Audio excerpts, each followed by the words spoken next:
तो हमारी आज की कहानी की शुरुआत मैला नाम की एक लड़की से होती है जो अभी मात्र 19 साल की है और यहाँ पर वह स्विट्जरलैंड से आई थी, वह भी एडल्ट एक्ट्रेस बनने के लिए। जिसके बाद हम देखते हैं कि मैला को उसका पहला काम मिलता है, जिसके बाद मैला के डायरेक्टर्स उसे हर सीन में बताने के बाद उसे ट्रीट करते हैं। वो उसे अपने प्राइवेट पार्ट को अच्छे से क्लीन करने के लिए बोलने लगते हैं, लेकिन मैला ये सब बातें सुनने के बाद काफी ज्यादा नर्वस हो जाती है और उसकी इस हरकत से तंग आकर डायरेक्टर उससे पूछता कि आखिर तुम्हें वीडियो बनवाना है या फिर नहीं। और यहाँ पर वह मैला को समझाता है कि शुरुआत में तो सबको ऐसे अजीब लगता है, लेकिन धीरे धीरे कुछ दिनों बाद आदत पड़ ही जाएगी। और अब उसकी इतनी सारी बातें सुनने के बाद मैला थोड़ी बहुत तो मोटिवेट हो ही जाती है, जिसके बाद हम देखते हैं कि मैला अब अपना काम बखूबी निभाने लगती है। और अब उसका काम देखने के बाद डायरेक्टर और उसके बाकी लोग उसकी खूब तारीफ करते हैं। और अब अगले सीन में हम मैला को उसके घर पर देखते हैं, जहाँ पर मैला 3 लड़कियों के साथ रहती है और ये तीनों लड़कियां भी मैला की ही तरह एडल्ट एक्ट्रेस होती हैं। और अगले दिन हम देखते हैं कि मैला और जॉय एक एडल्ट कंपनी को ज्वाइन करने के लिए उधर निकल पड़ती है और वहां पहुंचने के बाद वह कंपनी उन्हें अपने अंदर काम करने के लिए ले लेती है। और अब यहाँ पर इनको एक आदमी के साथ काम करने के लिए बोल दिया जाता है, जिसका नाम माइक होता है। और अगली सुबह हम सेट पर इन्हीं तीनों लोगों को देखते हैं और इसी दौरान मैला की नजर एबा पर पड़ती है, जो अपने टाइम की बहुत ही खूबसूरत एडल्ट एक्ट्रेस रह चुकी है और इसके अलावा वह बहुत ही खूबसूरत भी थी। और वहाँ पर मौजूद सारे लोग बस उसी लड़की को ही देखे जा रहे थे, जिसे देखने के बाद मैला को उससे काफी ज्यादा जेल्स फील होने लगता है। वहाँ पर उस औरत को सारे लोग गिगलर गर्ल बोलकर बुला रहे होते हैं, जिसे सुनने के बाद मैला को कुछ समझ में नहीं आता और वो अपनी फ्रेंड से पूछती कि इसका मतलब क्या है। तब उसकी फ्रेंड उसे बताते हैं कि गिगलर गर्ल उसे बोलते हैं जो एक नॉर्मल लड़की के अलावा कुछ और होती है, यानी वो ऐसे काम कर सकती है जो नॉर्मल लड़कियां नहीं कर सकती। अब उसके बारे में ऐसा सुनने के बाद मैला उसके जैसा बनने का सोचने लगती है और अब वो ठान लेती है कि उसके लिए चाहे उसे जो भी करना पड़ेगा, लेकिन वो एक ग्रेड की एक्ट्रेस बनकर रहेगी। जिसके बाद अब अगली सुबह ये तीनों मिलकर एशली का बर्थडे सेलिब्रेट करते हैं और अब ये चारों एक पार्टी में जाते हैं, जहां पर हम देखते हैं कि ईवा और उसका डायरेक्टर भी वहां पर मौजूद होता है। और इसके अलावा दोनों भी वीआईपी में बैठे होते हैं, क्योंकि वहां पर सिर्फ और सिर्फ वीआईपी लोग ही जा सकते हैं। और अब यहाँ पर इतना सब कुछ देखने के बाद मैला और भी ज्यादा मोटिवेट हो जाती है कि अब वो ऐसी ही एक्ट्रेस बनेगी। और अब हम देखते हैं कि रात होने के बाद मैला जब सोने लगती है, लेकिन वो सो नहीं पाती क्योंकि उसके दिमाग में अभी भी यही सब चल रहा था। जिसके बाद वो अचानक से उठती है और गीगल कंपनी को फोन लगा देती है और वो उनसे बोलती है कि उसे भी गिगलर गर्ल बनना है।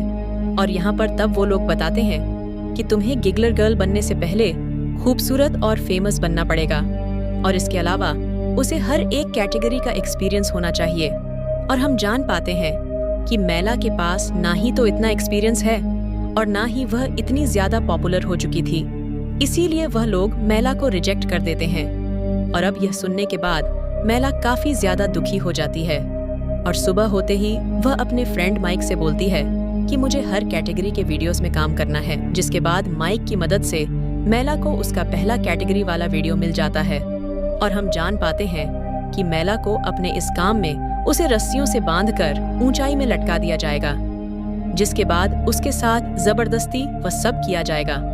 और ऐसा ही होता है, जिसके बाद हम देखते हैं कि यह सब करने के बाद मैला की हालत काफी ज्यादा खराब हो जाती है, लेकिन वह फिर भी इन कामों से पीछे नहीं हटती।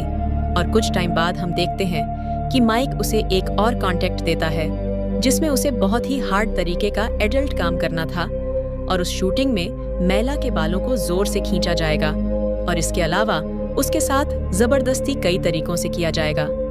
इसके अलावा इसके साथ साथ उसे मारा भी जाएगा और फिर भी मैला यह सब कुछ करने के लिए मान जाती है।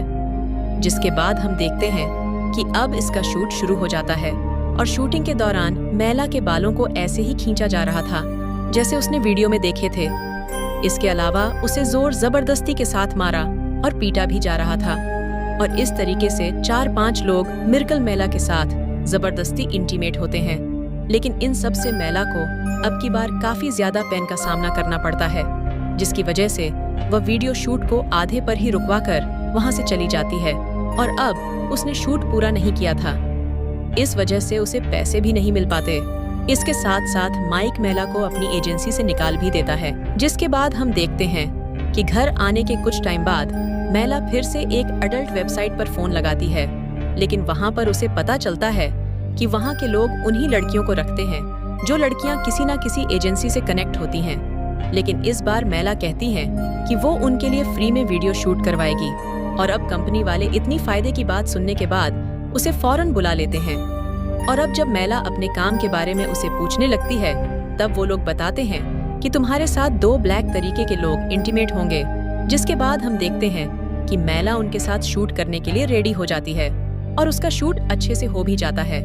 लेकिन मैला को यह सीन करते हुए काफी ज्यादा पेन हो रहा था, लेकिन मैला कैसे भी करके अपनी इस मुश्किल घड़ी को पार कर लेती है और ये वीडियो मैला का काफी ज्यादा पॉपुलर होता है। अब अगले सीन में हम देखते हैं कि मैला सीधा जाकर गिगलर गर्ल से मिलती है और उससे कहती है कि वो उसकी एजेंसी में काम करना चाहती है। जिस पर गिगलर कहता है कि तुम मुझे अपने बारे में कुछ ऐसी चीजें बताओ जिससे मुझे पता चले कि तुम गिगलर गर्ल बनने के लायक भी हो या नहीं। जिस पर मैला बताती है कि अभी एक कंपनी के लिए 2 ब्लैक लोगों के साथ काम किया था और उसकी वो वीडियो काफी ज्यादा हिट रही है और इसके अलावा उसने इस वीडियो बनवाने के कोई भी पैसे चार्ज नहीं किए थे और वो ये सब कुछ अपने प्लेजर के लिए कर रही है क्योंकि उसे पसंद है कि लोग उसके साथ इस तरीके से ऐसा काम करें। और अब यह सुनने के बाद गिगलर उसे अपनी कंपनी में काम देने के लिए राजी हो जाता है। और अब हम देखते हैं कि धीरे धीरे मैला को बहुत सारे कंपनी से काम करने की ऑफर्स आने लगते हैं और हम देखते हैं कि काफी लंबे टाइम तक मैला बहुत सारी मेहनत और मशक्कत करने के बाद वो आखिरकार गिगलर गर्ल बन ही जाती है। जिसके बाद मैला अपने फ्रेंड जॉय को भी उसी कंपनी में काम दिलवा देती है। अब आगे होने वाले शूट में जॉय को भी 3 लोगों के साथ इंटीमेट होना था, लेकिन किसी वजह से उनमें से तीसरा आदमी आने में असमर्थ हो जाता है और उसकी जगह पर किसी और को भेज दिया जाता है जिसका नाम एक्शन होता है। अब यह नाम सुनने के बाद जॉय डर जाती है क्योंकि एक्शन नाम के व्यक्ति से उसका एक बार सामना हो चुका था और उसने उसको काफी ज्यादा दर्द और थका डाला था। और एक बार फिर से एक्सेस जॉय को हरस कर देता है और ऐसा करते हुए मैला उसे देख लेती है।